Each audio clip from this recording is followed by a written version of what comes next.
बनाने की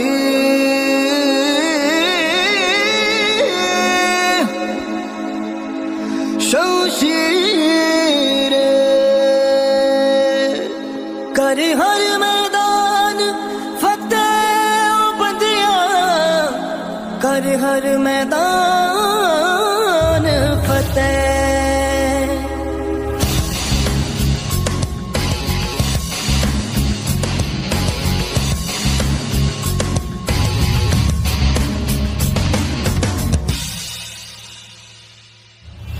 घायल परिंदा है तू दिखला दे जिंदा है तू बाकी है तुझ में हौसला है तेरे जुनून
ಎಲ್ಲೇ ಬರ್ಬೇಕ್ರಿ ಅವಾಗ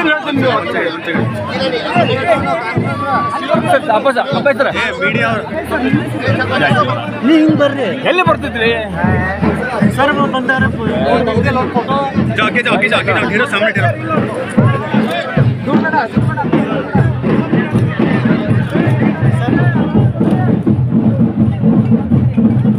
मोबाइल ತೆಗಿರಿ ಇಂದ ಆನಂದ ಒಳಗೆ ಹೋಗ್ಬಾ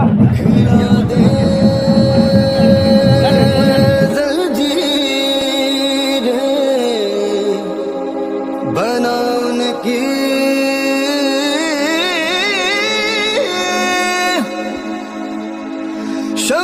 शमशीर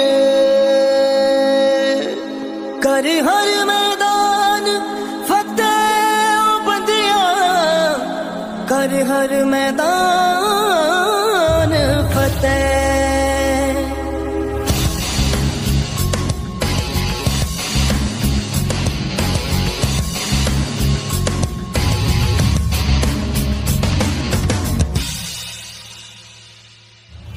घायल परिंदा है तू, दिखला दे जिंदा है तू, बाकी है तुझ में हौसला है।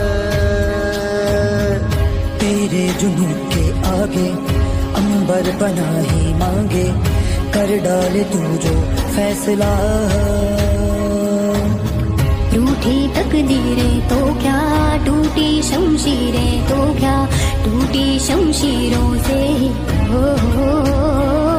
कर हर मैदान फतेह, कर हर मैदान फतेह, कर हर मैदान फतेह रे बंदिया, हर मैदान फतेह। कर हर मैदान फतेह, कर हर मैदान फतेह, कर हर मैदान फतेह रे बंदिया, हर मैदान फतेह। इन गर्दिशों के बादलों पे चढ़ के वक्त का गिरेबां पकड़ के, पूछना है जीत का पता, जीत का पता। इन मुट्ठियों में चांद तारे भर के, आसमां के हद से गुजर के, हो जा तू भीड़ से जुदा, भीड़ से जुदा, भीड़ से जुदा। कहने को जर्रा है तू, लोहे का चर्रा है तू, टूटी जमशीरों से ही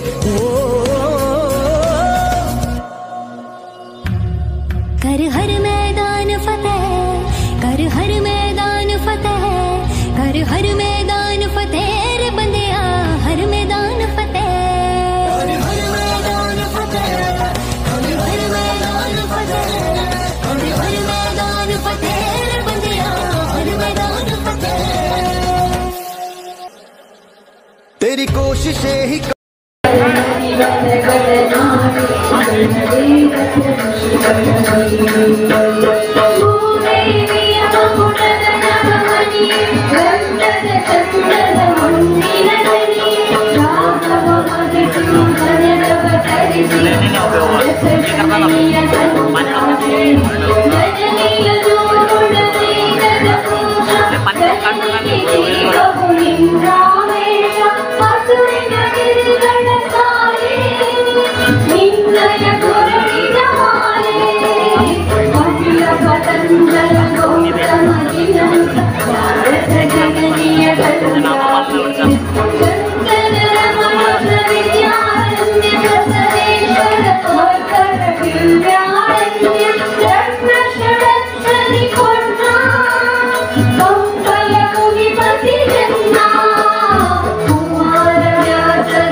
Never ಮುಖ್ಯವಾಗಿ ಇದೀಗ ಸಸಿಗೆ ನೀರು ಉಳಿಸುವುದರ ಮುಖ್ಯವಾಗಿ ಒಂದು ಜಾಗೃತೆಯನ್ನ ನೀಡ್ತಾ ಈ ಒಂದು ಕಾರ್ಯಕ್ರಮದ ಉದ್ಘಾಟನೆ ನಮ್ಮ ಮೌಲಾನ ಆಜಾದ್ ಪದವಿ ಪೂರ್ವ ಕಾಲೇಜು ವಿದ್ಯಾರ್ಥಿಗಳ ಮಕ್ಕಳ ಭವಿಷ್ಯ ಉಜ್ವಲವಾಗಿರಲಿ ಅಂತ ಹಾರೈಸುತ್ತಾ ಇದೀಗ ಸಸಿಗೆ ನೀರನ್ನು ಉಳಿಸುವುದರ ಮುಖ್ಯವಾಗಿ ಕಾರ್ಯಕ್ರಮದ ಶುಭಾರಂಭ. ನಮ್ಮ ಇಲಾಖೆ ವತಿಯಿಂದ ಪ್ರೀತಿಯ ಗೌರವ ಸಮರ್ಪಣೆ.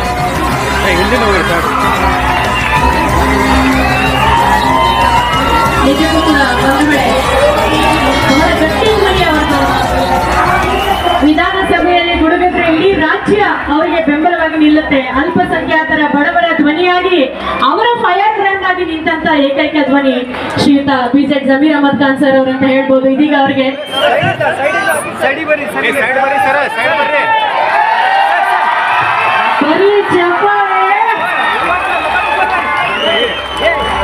ಯಾಲಕ್ಕಿ ಬೇಡ, ಕಂಪಿನ ಸೊಂಪಾದಂತಹ ಯಾಲಕ್ಕಿ ಬೇಡ, ಯಾಲಕ್ಕಿ ಮಾಲೆ ಪ್ರೀತಿಯಿಂದ ಹೇಳಿ ಮಾದೇಶ್ವರಿ ಪ್ರಸಾದ್ ಅಬ್ಬಾಸ್ ಅವರಿಗೆ. घिला दे जंजीरें बनाने की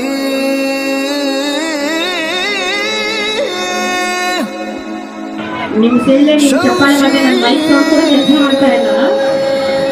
ಒಂದ್ ಸ್ವಲ್ಪ ಅವ್ರ ಹೆಣ್ಮಕ್ಳಿಗೆಲ್ಲ ನೋಡೋದಕ್ಕೆ ಅವಕಾಶ ಮಾಡಿಕೊಡ್ತೀವಿ. ಈಗ ಹೆಣ್ಮಕ್ಳ ಒಂದು ಶಕ್ತಿ ಸ್ವರೂಪವಾಗಿ ನಮ್ಮ ಕಾರ್ಯಕ್ರಮದ ವೇದಿಕೆಯಲ್ಲಿ ಇರುವಂತಹ ನಮ್ಮ ಜಿಲ್ಲಾ ಸಿಒ ಅಧಿಕಾರಿಗಳು ಶ್ರೀಮತಿ ಸ್ವರೂಪ ಟಿಕೆ ಮೇಡಮ್ ಅವರು ಕೂಡ ನಮ್ಮ ಕಡೆಯಿಂದ ಗೌರವ ಸಮರ್ಪಣೆ.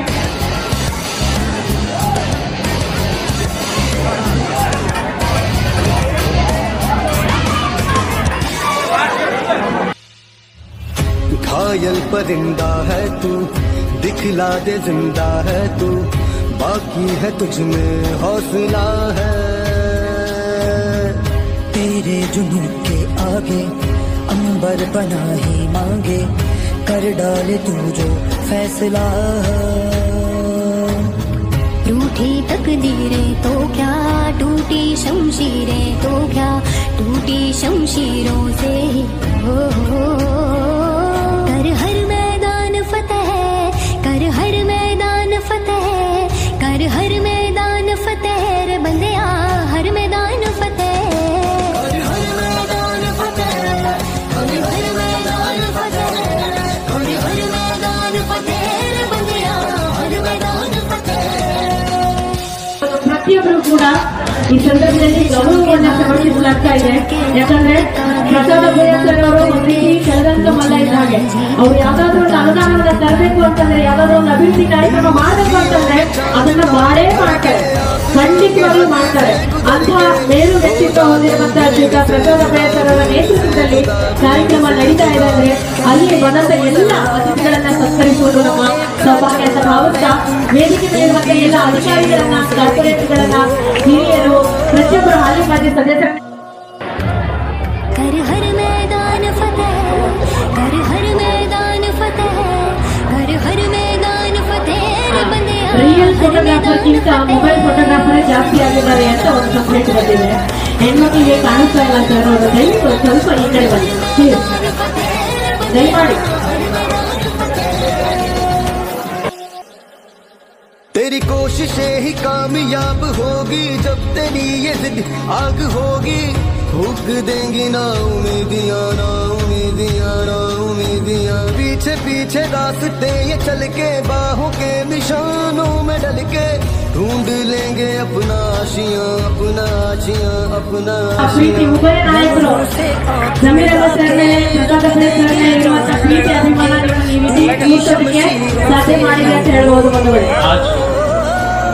गवर्नमेंट उर्दू हाई स्कूल नगर में बड़ी मेहनत के बाद जो बिल्डिंग हुई है, और NSCO कॉलेज, गवर्नमेंट कॉलेज जो हमारे यहाँ दायरे में नहीं, और हमारे तमाम बच्चों के जो प्राइमरी है, हाई स्कूल है, सभी बच्चों के, सभी पेरेंट्स की जानिब से मैं उनका तहे दिल से शुक्रिया अदा करता हूँ। और इसके साथ साथ मैं दिल खुसूस हमारे साहब बहुत उनको याद करते थे, हमारे कुंचूर साहब और हमारे बंगले वाले साहब, उनको भी सर बहुत याद करते थे।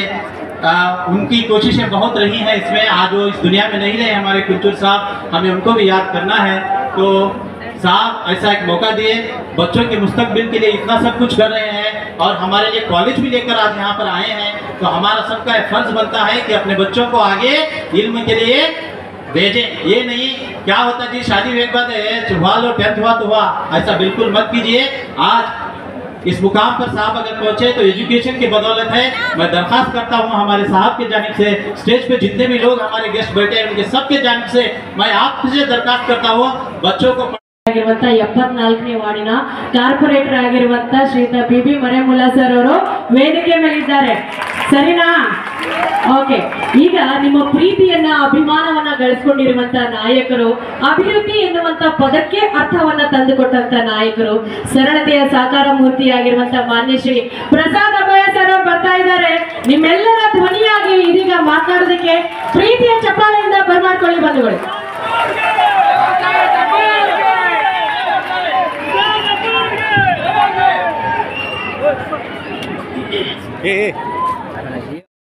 ನನಸಾಗ್ತಾ ಇದೆ. ನಾಯಕರು ಧ್ವನಿ ಎಲ್ಲ ಏನ್ ಹೇಳಿದ್ರು ಕಡಿಮೆನೆ. ಈ ರಾಜ್ಯ ಕಂಡ ಅಪರೂಪ ವ್ಯಕ್ತಿತ್ವ, ಅಲ್ಪಸಂಖ್ಯಾತರು, ಹಿಂದುಳಿದವರು, ದಲಿತರು, ಬಡವರ ಧ್ವನಿ, ಈ ರಾಜ್ಯದ ಯುವಕರ ಶಕ್ತಿ, ಯುವಕರ ಕಣ್ಮಣಿ. ಬಹುಶಃ ಅವರ ಹೆಸರು ತೆಗೆದರೆ ಯುವಕರಲ್ಲಿ ಸಂಚಲನ ಮೂಡಿಸುವಂತಹ ಏಕೈಕ ನಾಯಕ ಯಾರಾದರೂ ಇದ್ರೆ ಅದು ಜಮೀರ್ ಅಹ್ಮದ್ ಖಾನ್ ಸಾಹೇಬರು ಅಂತ ಹೇಳ್ಬೇಕಾಗ್ತದೆ.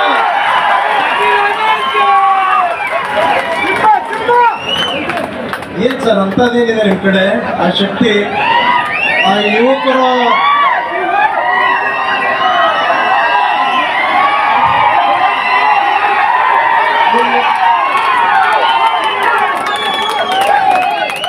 ನಿಮ್ಮ ಹೆಸರು ಕೇಳಿದ್ರೆ ಹುಚ್ಚಾಗ್ತಾರೆ, ಅವರೆಲ್ಲ ಉಳಿತಾರೆ. ಏನ್ ಸರ್ ಅದು, ನಮಗೂ ಸ್ವಲ್ಪ ಕಲಿಸ್ಕೊಡ್ರಿ.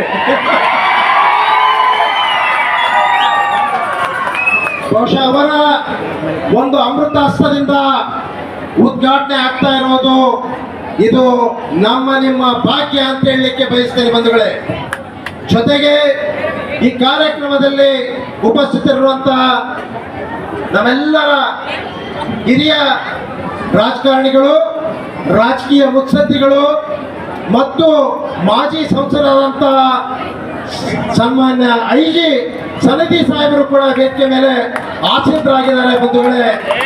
ಜೊತೆಗೆ ವೇದಿಕೆ ಮೇಲೆ ಆಸೀನರಾಗಿದ್ದಂಥ ಅವರ ಚಿರಂಜೀವಿ, ಬಹುಶಃ ಅವರ ಪ್ರೋಟೋಕಾಲ್ ಇಲ್ಲಿದ್ರು ಆ ಕಡೆ ಹಾಕಿದ್ವಿ, ಯಾಕಂದ್ರೆ ಸೀನಿಯರ್ ಸಾಹೇಬರು, ನಮ್ಮೆಲ್ಲರಿಗಿಂತ ಸೀನಿಯರ್ ಅವರು ಈ ಜಿಲ್ಲೆಯಲ್ಲಿ. ಬಹುಶಃ ಹುಬ್ಬಳ್ಳಿ ಧಾರವಾಡ ನಗರಾಭಿವೃದ್ಧಿ ಪ್ರಾಧಿಕಾರದ ಅಧ್ಯಕ್ಷರಾದಂತಹ ಶಾಕೀರ್ ಸನದಿ ಅವರೇ ಮತ್ತು ಅಲ್ಪಸಂಖ್ಯಾತರ ಡೈರೆಕ್ಟರ್ ಆದಂತಹ ಜಿಲಾನಿ ಬೋಕಾಶಿ ಅವರೇ, ಅದೇ ರೀತಿಯಾಗಿ ಧಾರವಾಡ ಜಿಲ್ಲಾ ಸಿಇಒ ಆದಂತಹ ಶ್ರೀಮತಿ ಸ್ವರೂಪಾ ಮೇಡಮ್ ಅವರೇ ಮತ್ತು ಆಯುಕ್ತರಾದಂತಹ ಈಶ್ವರ್ ಕಾರ್ಪೊರೇಷನ್ ಹುಬ್ಬಳ್ಳಿ ಧಾರವಾಡ ಮಹಾನಗರ ಪಾಲಿಕೆ ಆಯುಕ್ತರಾದಂತಹ ಈಶ್ವರ್ ಉಳ್ಳಾಗಡ್ಡಿ ಅವರೇ ಮತ್ತು ಶಾಲಾ ಶಿಕ್ಷಣ ಉಪನಿರ್ದೇಶಕರು ಮತ್ತು ಶಾಲಾ ಶಿಕ್ಷಣ ಸಾಕ್ಷರತಾ ಇಲಾಖೆ ಕೆಳದಿ ಮಟ್ಟವರೇ ಮತ್ತು ಹುಬ್ಬಳ್ಳಿ ಧಾರವಾಡ ಮಹಾನಗರ ಜಿಲ್ಲಾ ಕಾಂಗ್ರೆಸ್ನ ಅಧ್ಯಕ್ಷರಾದಂಥ ಅಲ್ತಾ ಬಳ್ಳೂರ್ ಅವರೇ, ವೇದಿಕೆ ಮೇಲಿದ್ದಂಥ ಎಲ್ಲ ಗಣ್ಯಮಾನ್ಯರೇ, ಜೊತೆಗೆ ಅನೇಕ ಅಧಿಕಾರಿಗಳು ಕೂಡ ಬಂದಿದ್ದಾರೆ. ಸರ್ಫರೋಜ್ ಖಾನ್ ಅವರು ಬಂದಿದ್ದಾರೆ, ಅದೇ ರೀತಿಯಾಗಿ ವೆಂಕಟೇಶ್ ಅವರು ಬಂದಿದ್ದಾರೆ, ಅಸದ್ ಅವರು ಬಂದಿದ್ದಾರೆ. ಎಲ್ಲರೂ ಕೂಡ ತಾವೆಲ್ಲ ಕೂಡ ಭಾಗಿಯಾಗಿದ್ದು ಕೂಡ ಇದೊಂದು ವಿಶೇಷತೆ ಅಂತ ಹೇಳಲಿಕ್ಕೆ ಬಯಸ್ತೀನಿ. ಈ ಶಾಲೆಯ ಮುಖ್ಯ ಪ್ರಾಧ್ಯಾಪಕರೇ, ಆತ್ಮೀಯ ಶಿಕ್ಷಣದ ಶಿಕ್ಷಕರೇ, ಇಲ್ಲಿ ಸೇರಿದಂಥ ಯಾವತ್ತೂ ವಿದ್ಯಾರ್ಥಿನಿಯರೇ, ಬಹುಶಃ ಇವತ್ತೇನಾದರೂ ನಮ್ಮ ಕ್ಷೇತ್ರದಲ್ಲಿ ಮೈನಾರಿಟಿ ಮೌಲಾನಾ ಆಜಾದ್ ಒಂದು ಕಾಲೇಜ್ ಏನಾದರೂ ಕಾಣ್ತಾ ಇದೀವಿ ಅಂತಂದ್ರೆ ಅದಕ್ಕೆ ಕಾರಣ ಅಂತಂದ್ರೆ ನಮ್ಮ ಜಮೀರ್ ಅಹ್ಮದ್ ಸಾಹೇಬ್ರು. ಬಹುಶಃ ಅವರ ಒಂದು ಆಶೀರ್ವಾದದಿಂದ ಬಹುಶಃ ಇವತ್ತು ಏನು ಬಹುದಿನಗಳ ಬೇಡಿಕೆಯಲ್ಲಿ ಕಾಲೇಜ್ ಇಲ್ಲ ಅಂತೇಳಿ ಅನೇಕ ಬಾರಿ ನಾನು ಕೂಡ ವಿಧಾನಸಭೆಯಲ್ಲಿ ಪ್ರಸ್ತಾಪ ಮಾಡ್ತಾ ಇದ್ದೆ. ಆದರೆ ಇನ್ನೂ ಕೂಡ ನಮಗೆ PU college Maulana Azad college ಸಿಕ್ಕಿದೆ. ಆದರೆ ನಮ್ಮ ಕನ್ನಡ ಮೀಡಿಯಂ ಇಂಗ್ಲಿಷ್ ಮೀಡಿಯಂನ ಒಂದು ಕಾಲೇಜು ಸಿಗಬೇಕು ಅಂತೇಳಿ ಬಹಳ ಹೋರಾಟ ಇದೆ. ಇನ್ನೂ ಕೂಡ ಆಗಲಿಲ್ಲ. ಅದು ಸ್ವಲ್ಪ ಕೆಲವೇ ದಿನಗಳಲ್ಲಿ ಆ ಕಾಲೇಜನ್ನು ಕೂಡ ತರುವಂತ ಪ್ರಯತ್ನ ಮಾಡ್ತೀವಿ.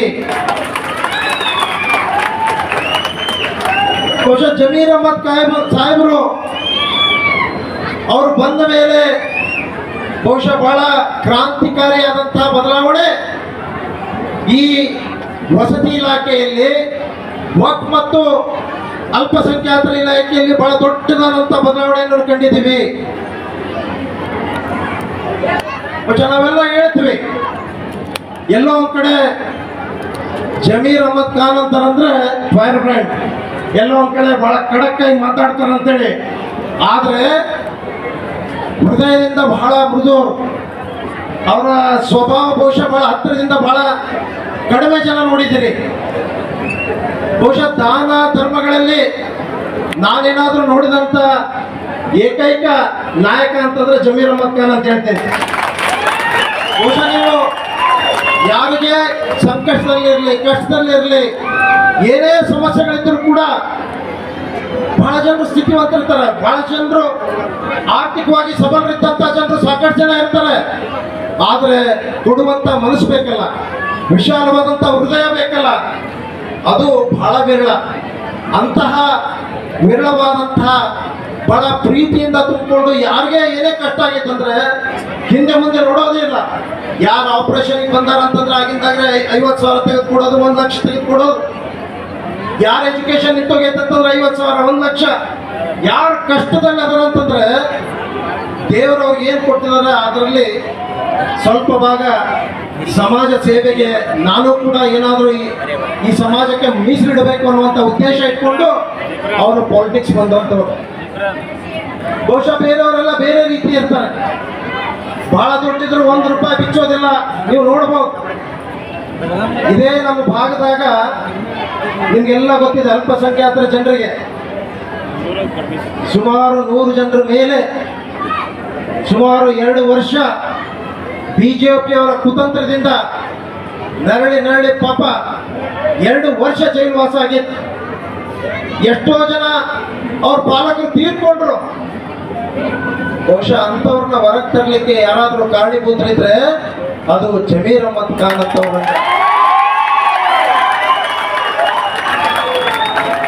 ಇವತ್ತು ಅವರ ಮುಖಸ್ಥಿತಿ ನಾನು ಮಾತಾಡ್ತಾ ಇಲ್ಲ, ನಾನು ಬಹಳ ಹತ್ತಿರದಿಂದ ನೋಡಿದ್ದೀನಿ. ಬಹಳ ಜನ ತಾಯಂದ್ರು ಯಾವ ರೀತಿ ಏನು ಜೈಲಿನಲ್ಲಿ ಹೋಗಿದ್ರಲ್ಲ ಸರ್, ಕಣ್ಣೀರು ಹಾಕಿ ನರಳಿ ಸತ್ತೋಗಿದ್ದಾರೆ ಅವರೆಲ್ಲ. ಬಹುಶಃ ಯಾರು ಇದಕ್ಕೆ ಕುತಂತ್ರಕ್ಕೆ ಕಾರಣರಾದರೂ ಅವ್ರ ಕುಟುಂಬಕ್ಕೆ ಶಾಪ ಹತ್ತೇ ಆಗ್ತದೆ. ಅವ್ರ ಶಾಪ ಹತ್ತದ ಬಿಡೋದಿಲ್ಲ. ಬಹುಶಃ ಅಂಥ ಸಂದರ್ಭದಲ್ಲಿ ಬಹಳ ಜನ ಇದ್ದವ್ರು, ದುಡ್ಡಿದ್ದವ್ರು ಬಹಳ ಜನ ಇದ್ದಾರೆ. ನನ್ನ ಸಮಾಜ ಸಂಕಷ್ಟದಲ್ಲಿದೆ ಅಂತೇಳಿ ಬಹುಶಃ ಅವರು ತಮ್ಮ ಕ್ಷೇತ್ರ ನೋಡ್ಕೋಬೋದಾಗಿತ್ತು. ಹುಬ್ಬಳ್ಳಿ ಎಲ್ಲ ಇಡೀ ರಾಜ್ಯದಲ್ಲಿ ಕೂಡ ಅಲ್ಪಸಂಖ್ಯಾತರು, ಹಿಂದುಳಿದವರು, ದಲಿತರು, ಬಡವರು ಎಲ್ಲ ನನ್ನವರು. ಬಹಳ ವಿಶೇಷ ಅಂತಂದ್ರೆ ನಾವು ಹೇಳೋದಿಲ್ಲ, ಎಲ್ಲರೂ ಸಿಕ್ಕರೆ ಜೈ ಭೀಮ್ ಅಂತಾರೆ ಮೊದಲು. ಅಂದ್ರೆ ಅವ್ರಿಗೆ ಜಾತಿ ಇಲ್ಲ, ಜಾತಿ ಮೀರಿ ಬೆಳೆದಂಥವ್ರು. ಅಂತ ವ್ಯಕ್ತಿತ್ವ ಜಮೀರ್ ಖಾನ್ ಸಾಹೇಬ್ರದು.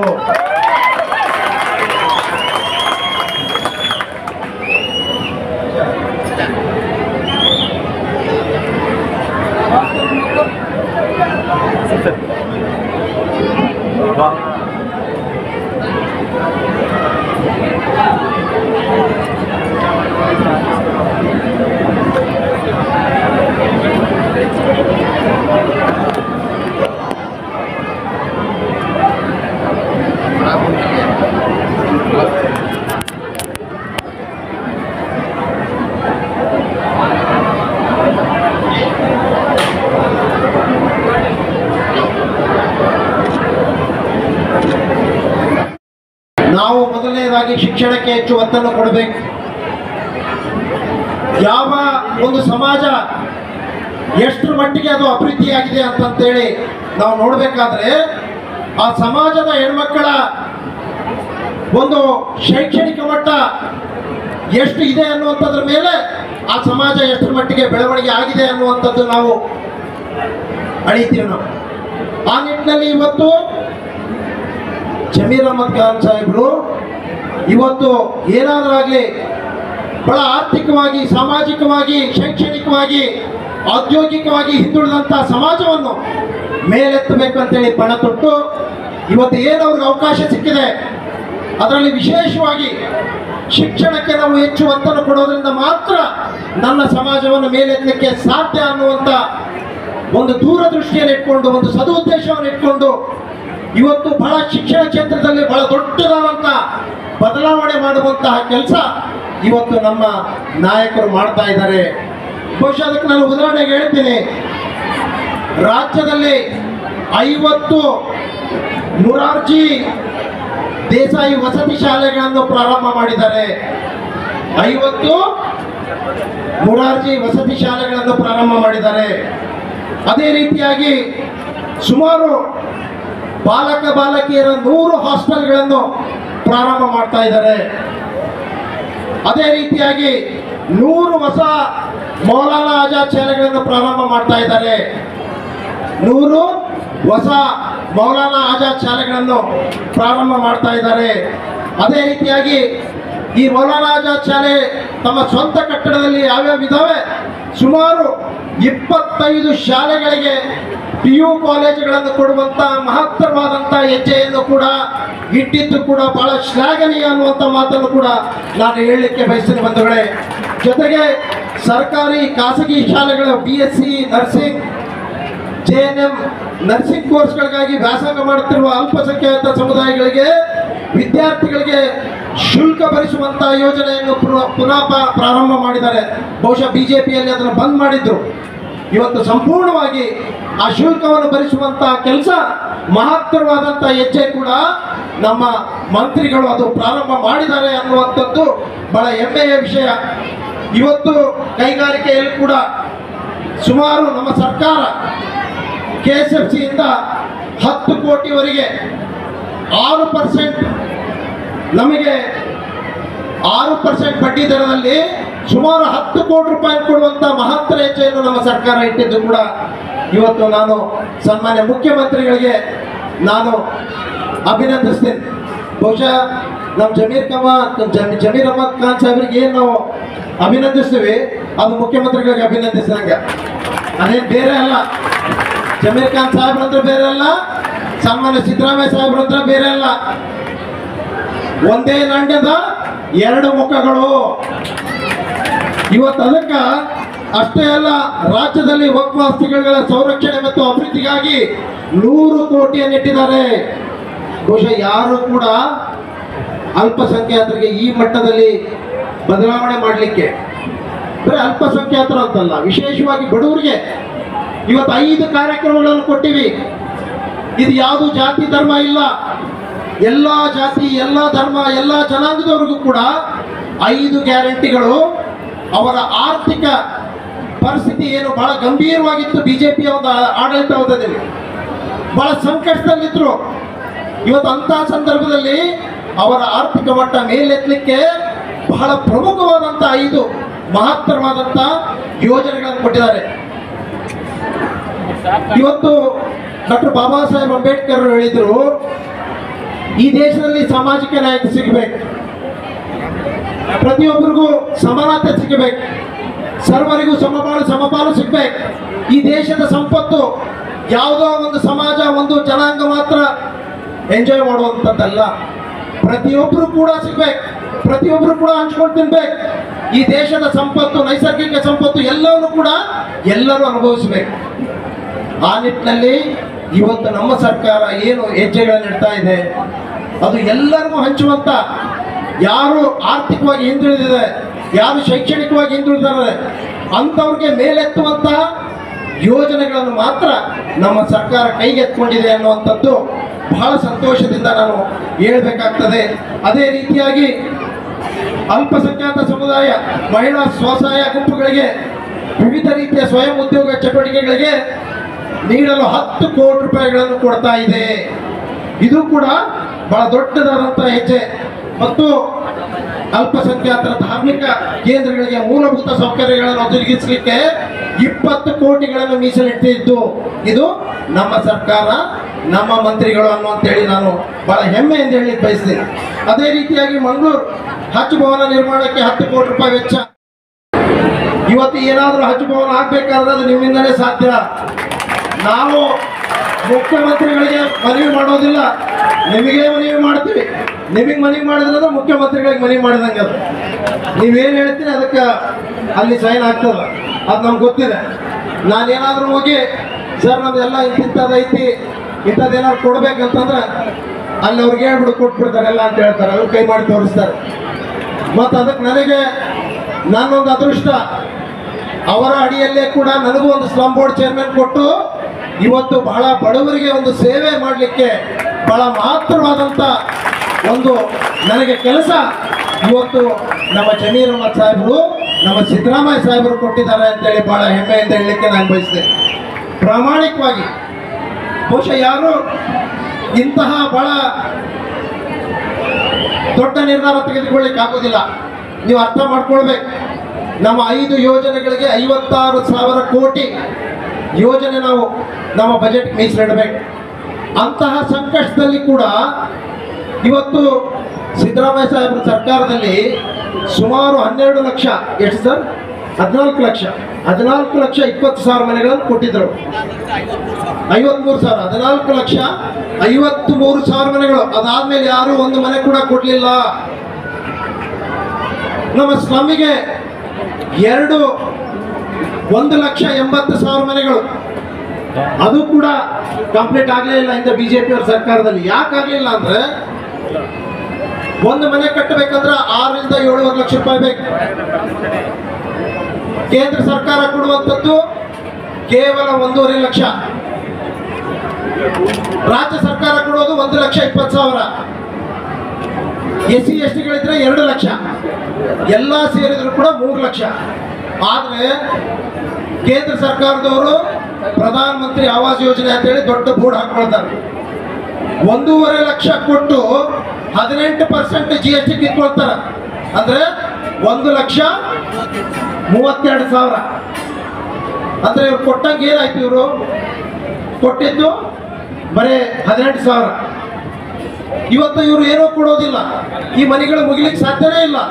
ಪಾಪ ನಮ್ಮ ಕಡೆ ಎಲ್ಲ ಬಡವರು, ಕಡು ಬಡವರು, ಯಾರು ಇವತ್ತು ಕೆಲಸ ಮಾಡಿ ನಾಳೆ ಬೆಳಗ್ಗೆ ಇವತ್ತು ದುಡಿದ್ರೆ ಅವರಿಗೆ ಮನೆ ನೀಡಬೇಕು ಅಂತ ಪರಿಸ್ಥಿತಿಯಲ್ಲಿ ಈ ಜನ 170% ಎಲ್ಲ ಸ್ಲಮ್ನಲ್ಲಿ ವಾಸ ಮಾಡುವಂಥವ್ರು, ಎಲ್ಲ ಕಡು ಬಡವರು. ಯಾರು ಕೂಡ 50,000 ಕಟ್ಟಲಿಕ್ಕೆ ಆಗಲಿಲ್ಲ. ಈ ಮನೆ ಕಟ್ಟಬೇಕಂದ್ರೆ ಬೆನಿಫಿಷರಿ 4 ಲಕ್ಷ ಬೇಕಾಗಿತ್ತು. 4 ಲಕ್ಷ ಯಾರಿಗೂ ಆಗ್ಲಿಕ್ಕೆ ಆಗಲಿಲ್ಲ. ಅವಾಗ ಏನು ನಿಮ್ಮ ಬಗ್ಗೆ ವಿಶೇಷವಾದಂಥ ಕಾಳಜಿ ಇದ್ದಂಥ ಬಹಳ ವಿಶಾಲ ಹೃದಯ ಬಡವರ ಬಗ್ಗೆ ಜಮೀರ್ ಅಹ್ಮದ್ ಸಾಹೇಬರು 100 ಮೀಟಿಂಗ್ ಮಾಡಿ ಫೈನಾನ್ಸ್ ಡಿಪಾರ್ಟ್ಮೆಂಟ್ ಜೊತೆ ಕೂತ್ಕೊಂಡು ಚರ್ಚೆ ಮಾಡಿ ಮುಖ್ಯಮಂತ್ರಿಗಳ ಮನವೊಲಿಸಿ ಒಂದೊಂದು ಮನೆಗೆ ನೀವೇನು ಬೆನಿಫಿಷರಿ ಕಾಂಟ್ರಿಬ್ಯೂಷನ್ ಏನು 4 ಲಕ್ಷ ಕೊಡೋದಿತ್ತು ಅದು ರಾಜ್ಯ ಸರ್ಕಾರದಿಂದ ಕೊಡುವಂತ ನಿರ್ಧಾರ ತೆಗೆದುಕೊಂಡಿದ್ದು ನಮ್ಮ ಜಮೀರ್ ಅಹ್ಮದ್ ಸಾಹೇಬರು. ಯಾರು ಮಾಡ್ಲಿಕ್ಕೆ ಸಾಧ್ಯ ಇದೆ ರೀ? ಯಾರು ಮಾಡಕ್ ಸಾಧ್ಯ ಇಲ್ಲ. ಸುಮಾರು ಬರೇ ನಮ್ಮ ಸ್ಲಮ್ ಬೋರ್ಡ್ಗೆ 6,000 ಚಿಲ್ಲರ್ ಕೋಟಿ ಕೊಡಬೇಕಾಯ್ತು. ಅಂತಹ ದೊಡ್ಡ ನಿರ್ಧಾರವನ್ನು ಅದನ್ನ ಮನವೊಲಿಸಿ ಮುಖ್ಯಮಂತ್ರಿಗಳ ಮನವೊಲಿಸಿ ಇವತ್ತು ನಾವೆಲ್ಲ ಮನೆಗಳು ಫಿನಿಶಿಂಗ್ ಆಗ್ತಾ ಇದೆ ಅಂದ್ರೆ ಕಾರಣ ಅಂದ್ರೆ ಅದಕ್ಕೆ ನಮ್ಮ ವಸತಿ ಸಚಿವರು ಅಂತೇಳಿ ಬಹಳ ಹೆಮ್ಮೆಯಿಂದ ಹೇಳಲಿಕ್ಕೆ ಬಯಸ್ತೀನಿ. ಈ ನಿಟ್ಟಿನಲ್ಲಿ ನಾನು ಇಷ್ಟೇ ಕೇಳ್ಕೊಳ್ಳೋದು, ಅವರ ಎಲ್ಲ ನಾವಾಗಲೆಲ್ಲ ಮಾತಾಡ್ತೀವಿ, ಎಲ್ಲ ನಮ್ಮ ಕೇಂದ್ರ ಬಿಂದು ನೀವೇ. ನಿಮ್ಮ ಮಾತುಗಳು ಕೇಳಲಿಕ್ಕೆ ಎಲ್ಲರೂ ಇಷ್ಟು ಜನ ಅದಾರ ಗ್ರೂಪ್ಲೆ. ಈಗ ನಿಮ್ಮ ಮಾತುಗಳು ಆಲಿಸ್ಲಿಕ್ಕೆ ಬಂದಿದ್ದಾರೆ. ನಮ್ಮ ಮಂತ್ರಿಗಳು ಏನೇನು ಅನೌನ್ಸ್ ಮಾಡಿ ಹೋಗ್ತಾರ ಅಂತೇಳಿ ಕಾದು ನೋಡ್ತಾ ಇದ್ದಾರೆ.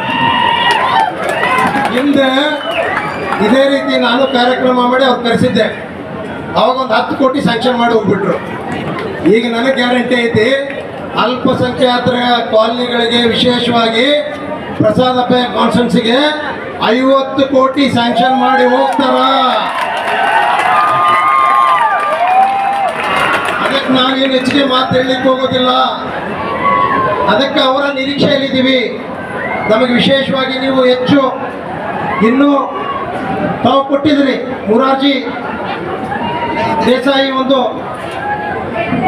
ಇದು ಕೊಟ್ಟಿದ್ರಿ, ರೆಸಿಡೆನ್ಷಿಯಲ್ ಸ್ಕೂಲ್ ಕೊಟ್ಟಿದ್ದೀರಿ, 3 ಹಾಸ್ಟೆಲ್ಗಳು ಕೊಟ್ಟಿದ್ದೀರಿ, ಮತ್ತು ಮೌಲಾನಾ ಆಜಾದ್ ಮತ್ತೊಂದು ಶಾಲೆ ಕೊಟ್ಟಿದ್ದೀರಿ. ಮುಂಚೆ ಒಂದಿತ್ತು, ಈಗ ಒಂದು ಕೊಟ್ಟಿದ್ದೀರಿ.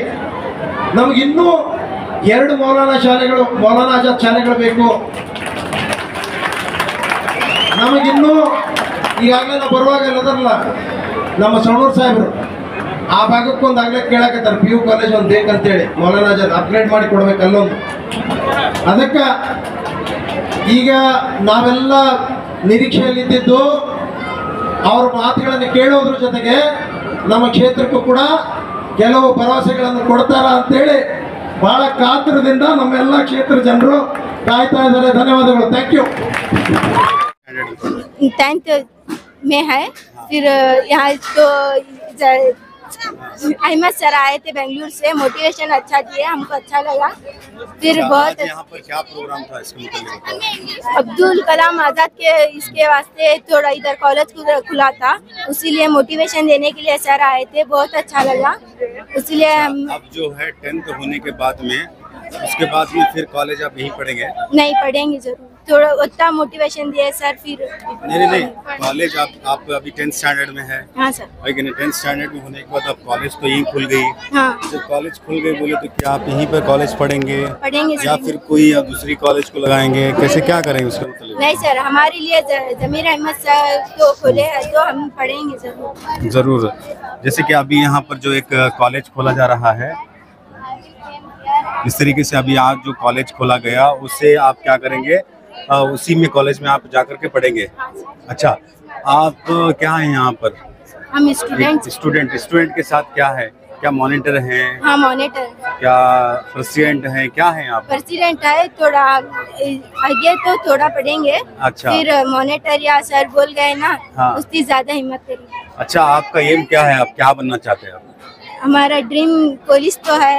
हाँ। फिर आगे देखेंगे। अच्छा, पुलिस क्यों बनना चाहते हैं? थोड़ा उसमें अच्छा लगता ना, आजकल अभी बहुत ये हो रहे से हमें भी क्या ये हो रही, क्या प्रॉब्लम हो रही है बताइए? थोड़ा वो गर्ल्स के लिए थोड़ा ये हो रहा ना अभी। डिफरेंस। हाँ डिफरेंस। अच्छा। इसीलिए हम पुलिस बन के हम भी ये करेंगे।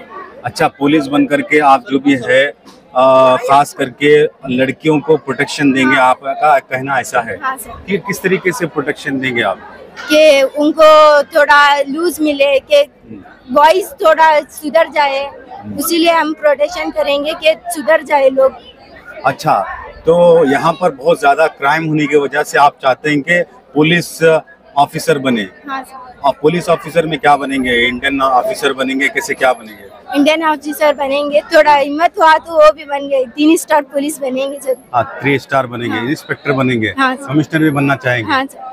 अच्छा ठीक है, आपका पूरा नाम बताइए, आप कहाँ रहते हैं? हम बांतीगड्ढे में 2nd क्रॉस 2nd घर में रहते हैं। ऐसे वैसे आपके जो अब्बा हैं, वालिद साहब, वो क्या करते हैं? सेंटरिंग बाल बिनिंग काम करते हैं। अच्छा, खास करके आपके अब्बा जो है कितना कमा लेते हैं? यहाँ 1,000-1,500 रुपए हफ्ते में कमा लेते हैं। 1000 हफ्ते में 1500 रुपए कमाते हैं। तो फिर घर का कैसे गुजारा होता है आपके? गुजारा तो चलता है, इसीलिए ऐसा ही गुजारा होता है। अच्छा, वेरी गुड। कितने आप भाई बहन हैं? 4 बहन है, 1 भाई है। अच्छा, वेरी गुड। यहाँ पर जो प्रिंसिपल है, टीचर्स है, अच्छा पढ़ाते हैं आपको? इधर रुकिए, आप लोग इधर आके रुकिए साइड में। हाँ, हमारे प्रिंसिपल और टीचर का बोलूँ ना कुछ, वो तो बहुत अच्छे हैं। अच्छा, कैसे पढ़ाते हैं? क्या मोटिवेशन करते हैं आप? बहुत अच्छा मोटिवेशन करते हैं कि वो अच्छा ये ऑब्जर्व करे, ध्यान दे, आगे चल के कुछ बढ़कर नाम कमाए, ऐसा बहुत कुछ बोलते हैं। अच्छा, इसीलिए हमारे टीचर्स बहुत ही है ऐसा। वेरी गुड, बहुत अच्छा। आपका नाम क्या है? अमरीन है। पूरा नाम बोलिए जोर से। अमरीन सकना है। अच्छा, आपका नाम क्या है? सानिया सैयद। Very good. आप कहाँ रहते हैं? बांटीगड्ढे से। आप कहाँ पे रहते हैं? शुदाशन। ओके, बहुत बहुत शुक्रिया हमारे से बात करने के लिए। HDM का भी लेंगे। अब पहले स्कूल अत्तीगर को कॉलेज बनी ने, उनको बुलाओ। मेन इम्पोर्टेंट न्यूज़ क्या? मैं मोहम्मद सादिक सोनूर, आप देख रहे हैं HMC न्यूज़। आज हम लोग सदाशिव नगर में मौजूद है। यहाँ पर जो है उर्दू स्कूल यहाँ पर मौजूद थी, अब जो है एक यहाँ पर कॉलेज भी खुल गई है, जो कि मौलाना अब्दुल कलाम आज़ाद के नाम से एक कॉलेज यहाँ पर खोला गया है। आज ही ज़मीर अहमद साहब जो है बेंगलोर से यहाँ पर आए हुए थे और यहाँ पर जो स्कूल है उसके जो प्रिंसिपल है हमारे साथ मौजूद हैं। देखेंगे किस तरीके से यहाँ पर स्कूल चली, उसके बाद में कॉलेज का यहाँ पर उद्घाटन हुआ, क्या जद्दोजहद हुआ, यहाँ की कैसी तालीमात है और चीज़ को हम जानने की कोशिश करेंगे। सबसे पहले अपना नाम बताइए सर। अस्सलाम वालेकुम सर, मेरा नाम अशफाक हिरेकुंबी है। मैं government Urdu high school Sadashiv Nagar का हेडमास्टर हूँ। यहाँ पर कई सालों से एक जगह की खिल्लत थी बच्चों के लिए। लगभग हमारे यहाँ 800 बच्चे पढ़ते हैं। शायद ही कर्नाटक में सबसे ज़्यादा हाईएस्ट उर्दू स्कूल्स में अगर कोई स्ट्रेंथ है तो सदाशिव नगर स्कूल की है, हाई स्कूल की है। तो यहाँ पर बच्चों को आगे की तालीम के लिए कॉलेज जाना नामुमकिन हो गया था, क्योंकि यहाँ कहीं पर भी गवर्नमेंट कॉलेजेस नहीं थे। हाई प्राइवेट कॉलेजेस, लेकिन वहाँ पर फीस ज़्यादा होने की वजह से गरीब बच्चे। अच्छा, जैसे कि अभी आपने कहा कि यहाँ पर जो है बहुत ज़्यादा बच्चे हैं, आपके हिसाब से वैसे कितने बच्चे यहाँ पर हैं, क्वांटिटी कितनी हुई है आपकी? सर हमारे स्कूल में ही लगभग 800 बच्चे हैं। तो इस यहाँ पर जो बच्चे पढ़ते हैं, लड़की और लड़कियाँ दोनों पढ़ती हैं? तो लड़कियाँ और लड़के दोनों बच्चे पढ़ते हैं और उनको बहुत दूर जाना पड़ता है पढ़ाई। अच्छा, जैसे कि अभी यहाँ पर जो लड़के और लड़कियाँ पढ़ते हैं, ये को एजुकेशन है या फिर उनके दूसरी सेपरेट क्लासेस हैं, कैसे देखते हैं आप? को एजुकेशन ही रहेगी सर। ये कर्नाटका गवर्नमेंट का इंस्टीट्यूट है, तो ये को एजुकेशन ही रहेगी। अच्छा, ठीक है। तो फिर मैं कैसे यहाँ पर एजुकेशन को आप प्रोवाइड करते हैं, क्या क्या होता है? सर यहाँ पर 8th 9th 10th सभी बच्चों को यहाँ पर हम लोग तालीम देते हैं। और साथ ही साथ हमारे ही कैंपस में 1st स्टैंडर्ड से लेकर 7th स्टैंडर्ड तक भी उर्दू मीडियम स्कूल है और कन्नड़ा मीडियम स्कूल भी है। तो हाई स्कूल के लिए यहाँ पर 8th 9th 10th हमारे पास है। कॉलेज की एक कमी थी, वो आज मौलाना अब्दुल कलाम आज़ाद को यहाँ कॉलेज देकर, और वो भी कम्प्लीटली फ्री है, तो ये फ्री कॉलेज यहाँ पर दिया गया है। इस साल साइंस दिया गया है। अच्छा, जैसे कि अभी कॉलेज जो खोली गई है, कॉलेज में यहाँ पर मिनिमम कितने सीट यहाँ पर एजुकेशन के लिए ले जा सकते हैं? सर यहाँ पर मौलाना आज़ाद कॉलेज में 60 सीट दिए जाएंगे। तो अगर उनकी डिमांड ज़्यादा रही तो और ज़्यादा भी कर सकते हैं। जैसे कि अभी कॉलेज खोली गई है, सिर्फ उसमें 60 ही बच्चों को लिया जाएगा? सिर्फ 60 बच्चों के लिए कॉलेज खोली गई, कैसे क्या है? नहीं सर, एक बैच में 60 रहेगी। अगर डिमांड रहेगी तो 60 से डबल होकर 120 भी होगी। और उससे डबल होगी। टोटल कितने स्ट्रेंथ यहाँ पर लिया जा सकता है? वो डिपेंड्स अपॉन डिपेंड। जैसे अभी 10th स्टैंडर्ड के जो स्टूडेंट है, कितने यहाँ से फारिग होकर निकलते हैं? 10th स्टैंडर्ड का एग्जाम देने के बाद में कितने बच्चे यहाँ से निकलते हैं? जो भी बच्चे निकलते हैं वो कॉलेज जाते हैं या फिर वो ड्रॉप आउट कर देते हैं? एक किस तरीके से परसेंटेज आप देखते हैं कि वो जो है कॉलेज में दाखिला लेते हैं? सर हमारे यहाँ अभी इस बार बोले तो हमारा 70 स्टूडेंट्स का एक बैच रहेगा, लेकिन वह अभी बच्चों की उम्र तादाद ज़्यादा नहीं, 340 बच्चे हमारे यहाँ पर इस बार 10th स्टैंडर्ड एग्जाम ले रहे हैं। और अगर ये सभी पास आउट होकर जाएंगे, लेकिन ड्रॉप आउट रेट यहाँ पर क्या हो रहा है का लगभग 150 से 200 बच्चे उतना ही एडमिशन ले सकते हैं, बाकी के बच्चे एडमिशन नहीं ले सकते। अभी वो भी कमी पूरी करने के लिए यहाँ पर कॉलेज लाई गई है सर। अच्छा, सभी लोग अगर आकर के कहेंगे कि हमें भी एडमिशन चाहिए तो फिर देना मुश्किल हो जाएगा ना? जी सर। जैसे कि अभी यहाँ पर जो स्ट्रेंथ, जितने जो टीचर्स जो बच्चों को ले सकते हैं, जो इतना स्ट्रेंथ यहाँ का ये है, उससे ज़्यादा नहीं ले सकते? अगर डिमांड रहेगी तो लेंगे सर, ज़्यादा बच्चों के लिए डिमांड रहेगी तो। क्योंकि बैठने के लिए चेयर नहीं रहेंगे, टेबल्स नहीं रहेंगे, तो कैसे? तो इंशाल्लाह उसके लिए ऑलरेडी रूम फैसिलिटी है, और भी ज़्यादा रूम फैसिलिटी करने की ऑलरेडी प्रोसीजर चालू है। अगर वो भी रूम अगले साल तक वो भी हो जाए। अभी कितने रूम यहाँ पर बनाए गए हैं, क्या क्या है? अब क्या आर्ट्स, कॉमर्स, साइंस है या फिर साइंस है? कौन सी यहाँ पर एजुकेशन शुरू की गई? सिर्फ साइंस कॉलेज यहाँ पर रहेगा सर इस बार। इंशाल्लाह अगले साल वो आर्ट्स और कॉलेज में भी तब्दील होगी। अच्छा, तो आप कितने साल से यहाँ पर प्रिंसिपल हैं? मैं प्रिंसिपल यहाँ पर 2 साल से हूँ। अगर आपको माइनॉरिटी डिपार्टमेंट का ज़्यादा इन्फॉर्मेशन है तो हमारे डिस्ट्रिक्ट ऑफिसर है गोपाल सर, उनसे आप रब्ता करेंगे तो इससे और डिटेल आपका पूरा नाम? मेरा नाम अशफाक हिरेकुंबी। जैसे कि अभी अशफाक हिरेकुंबी साहब जो हमारे साथ में बराह रास्त मौजूद थे और उन्होंने हरी बारीकी से अपनी इस स्कूल के मुतल्लिक बताया और कहा कि यहाँ पर बच्चे बहुत ज़्यादा तादाद में यहाँ पर पढ़ रहे हैं। इसी तरीके से उन्होंने ये भी बताया कि ज़्यादा बच्चे होने की वजह से जो है इल्म यहाँ पर हासिल करने वाले लोग बहुत ज़्यादा हैं, तो कॉलेज को दूर जाना पड़ता है, ऐसा उनका कहना था। तो उस चीज़ को देखते हुए गवर्नमेंट ऑफ कर्नाटका ने यहाँ पर एक कॉलेज का आगाज़ किया है, ऐसा एक उनका कहना है। ಇವತ್ತು ಏನು ಪ್ರೋಗ್ರಾಮ್ ಇಲ್ಲ ಇತ್ತು ಯಾವ ಥರ ಏನಾಗಿತ್ತು ಅಂತ ಹೇಳಿ ಅವ್ರು ಕೇಳೋಣ ಬನ್ನಿ ಸರ್. ಫಸ್ಟ್ ಆಫ್ ಆಲ್ ನಿಮ್ಮ ಹೆಸರು ಹೇಳಿ. ನನ್ನ ಹೆಸರು ಗೋಪಾಲ್ ಲಮಾಣಿ ಅಂತ ಜಿಲ್ಲಾ district officer minority welfare department Dharwad.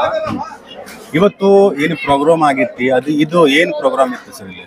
ಇವತ್ತಿನ ಒಂದು ಪ್ರೋಗ್ರಾಮ್ ಸನ್ಮಾನ್ಯ ಜಮೀರ್ ಅಹಮದ್ ಸಾಹೇಬರು ಒಂದು ಅಲ್ಪಸಂಖ್ಯಾತರ ಪದವಿ ಪೂರ್ವ ಕಾಲೇಜನ್ನು ಇಲ್ಲಿ ಪ್ರಾರಂಭ ಮಾಡಿದ್ದಾರೆ.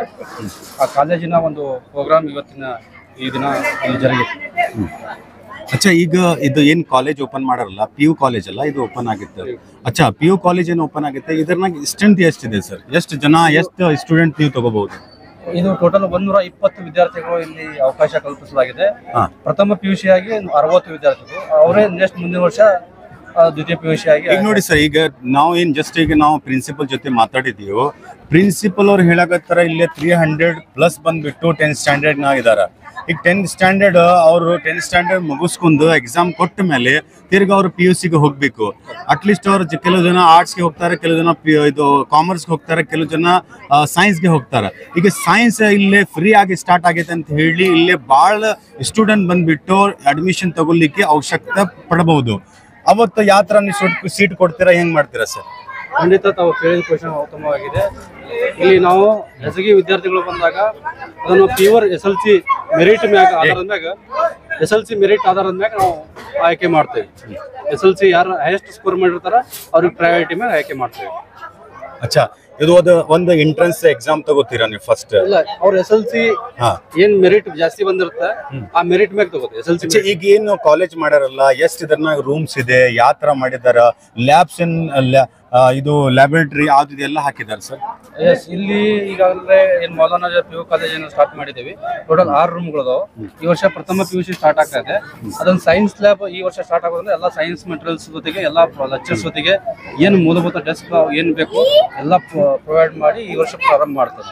ಅಚ್ಚಾ, ಈಗ ಇದು 2024-25 ಏನ್ ಅಕಾಡೆಮಿಕ್ ಇಯರ್ ಇದೆ, ಇದರ್ನಾಗ ಏನು ಸ್ಟಾರ್ಟ್ ಆಗಲ್ಲ ನಿಮ್ ಪ್ರಕಾರ? ಇವಾಗ ಈಗ ಸ್ಟಾರ್ಟ್ ಆಲ್ರೆಡಿ ನಮ್ಮಲ್ಲಿ 20 ವಿದ್ಯಾರ್ಥಿಗಳು ಆಲ್ರೆಡಿ ಅಡ್ಮಿಷನ್ ತಗೊಂಡಾರ. ಅಚ್ಚಾ, ಈಗ ಓಪನ್ ಎಜುಕೇಶನ್ ಅದು ಕೊಡ್ತಾ ಇದ್ದೀರಾ ಸರ್? ಓಪನ್ ಎಜುಕೇಶನ್ ಅಲ್ಲ, ಡೈರೆಕ್ಟ್ ಎಲ್ಲ ಲೆಕ್ಚರ್ಸ್ ಅವ್ರ ಕ್ಲಾಸ್ ರೂಮ್ ಬರಲ್ಲ ಸರ್. ಕೆಲವು ಜನ ಅವ್ರ ಕಾಲೇಜ್ ಬರಲ್ಲ, ಮನ್ಯಾಗ ಕುಂತ ಅವರು ಎಜುಕೇಶನ್ ಮಾಡ್ಕೋತಾರ. ಅದು ಒಂದು ಫೆಸಿಲಿಟಿ ಇದೆ ನಿಮ್ ಕಡೆ? ಆ ರೀತಿ ಯಾವುದೇ ಸೌಲಭ್ಯಗಳು ಇಲ್ಲ. ರೆಗ್ಯುಲರ್ ಆಗಿ ಬರ್ಬೇಕು, ರೆಗ್ಯುಲರ್ ಆಗಿ ಇಲ್ಲಿ ಸ್ಟೂಡೆಂಟ್ ಬಂದು ಆ ಕ್ಲಾಸ್ ಅಟೆಂಡ್ ಆಗ್ಬೇಕು, ಆಮೇಲೆ ಏನಿದೆಯಲ್ಲ ಅದ್ ಮುಂದೆ ಹೋಗ್ಬೇಕು, ಆ ತರ ಇದೆ. ಓಕೆ, ಟೀಚರ್ಸ್ ಎಲ್ಲ ಬಂದಿದೆ ಸರ್? ಇದು PUC ಕಾಲೇಜಲ್ಲಿ ಎಲ್ಲ ಟೀಚರ್ಸ್ ಬಯಾಲಜಿ, ಫಿಸಿಕ್ಸ್ ಇವೆಲ್ಲ ಸಬ್ಜೆಕ್ಟ್ಗಳು ಎಲ್ಲ ಲೆಕ್ಚರ್ಸ್ ಆಲ್ರೆಡಿ ಅಪಾಯಿಂಟ್ ಮಾಡ್ಕೊಂಡಿದ್ದೀವಿ. ಓಕೆ, ಯಾವಾಗಿಂದ ಕ್ಲಾಸ್ ಸ್ಟಾರ್ಟ್ ಆಗ್ಬೋದು ಸರ್? ವಿತಿನ್ 2-3 ಡೇಸ್ ಅಲ್ಲಿ ನಾವು ಸ್ಟಾರ್ಟ್ ಮಾಡ್ತೀವಿ. ಎಲ್ಲ ಡೆಸ್ಕ್ ಆಮೇಲೆ ಚೇರ್ಸ್ ಎಲ್ಲ ಬಂದಿದೆ ಸರ್? ಎಲ್ಲ ಪ್ರೊವೈಡ್ ಮಾಡ್ತೀವಿ. Okay, very good. ಅದಾದ್ರೆ ಇವತ್ತು ಇನಾಗ್ರೇಷನ್ ಆಗಿದ್ದು. ಅಚ್ಚಾ, ಇವತ್ತು ಜಮೀರ್ ಸಾಹೇಬ್ರು ಏನ್ ಬಂದಿದಾರಲ್ಲ ಬೆಂಗಳೂರಿನಿಂದ, ತಮ್ಮ ಜೊತೆ ಮಾತಾಡಿರ್ಬೋದು, ತಮ್ಮ ಜೊತೆ ಹೇಳಿರ್ಬೋದು, ಏನ್ ಹೇಳಿದ್ರು ಸರ್? ಹೆಂಗ ನಿಮ್ಗೆ ಖುಷಿ ಆಯ್ತು? ಖಂಡಿತ ಧಾರವಾಡ ಜಿಲ್ಲೆಗೆ ವಿಶೇಷವಾಗಿ ಕಳೆದ ಒಂದು ಏನ್ ಡಿಪಾರ್ಟ್ಮೆಂಟ್ ಸ್ಟಾರ್ಟ್ ಆಗಿ 15-20 ವರ್ಷ ಆದ್ರೂ ಆಗದೇ ಇರುವ ಕೆಲಸಗಳನ್ನು ಕೇವಲ 1 ವರ್ಷದಲ್ಲಿ ಅವರು ಮಾಡಿದ್ದಾರೆ. ಅಂದ್ರೆ ನಾವು ಸುಮಾರು ನಮ್ಮ ಧಾರವಾಡ ಜಿಲ್ಲೆಗೆ ಹಾಸ್ಟೆಲ್ ಆಗಲಿ, ವಸತಿ ಶಾಲೆ ಆಗಲಿ ಮತ್ತು ಕಾಲೇಜ್ ಆಗಲಿ ಯಾವುದನ್ನು ನಾವು 2,500 ಸ್ಟ್ರೆಂತ್ ಇದ್ದಿದ್ದನ್ನ ಈಗ ಸಡನ್ 5,000 ಸ್ಟ್ರೆಂತ್ ನಮ್ಮ ಸ್ಟೂಡೆಂಟ್ಗಳಿಗೆ ಅವಕಾಶ ಸಿಗುವಂಗಾಗಿದೆ. ಕೇವಲ 1 ವರ್ಷದಲ್ಲಿ 2,500 ವಿದ್ಯಾರ್ಥಿಗಳಿಗೆ ಅವಕಾಶ ಕಲ್ಪಿಸುವುದಂದ್ರೆ ಅದು ಸಾಮಾನ್ಯವಾದ ಕೆಲಸ ಅಲ್ಲ. ಇದು ತುಂಬಾ ಅಲ್ಪಸಂಖ್ಯಾತರಿಗೆ ಶಿಕ್ಷಣದಲ್ಲಿ ಉತ್ತೇಜನ ಕೊಡುವಂತ ಒಳ್ಳೆ ಕೆಲಸ ಮಾಡ್ತಾ ಇದ್ದಾರೆ. ಓಕೆ, ತುಂಬಾ ಥ್ಯಾಂಕ್ ಯು ಸರ್.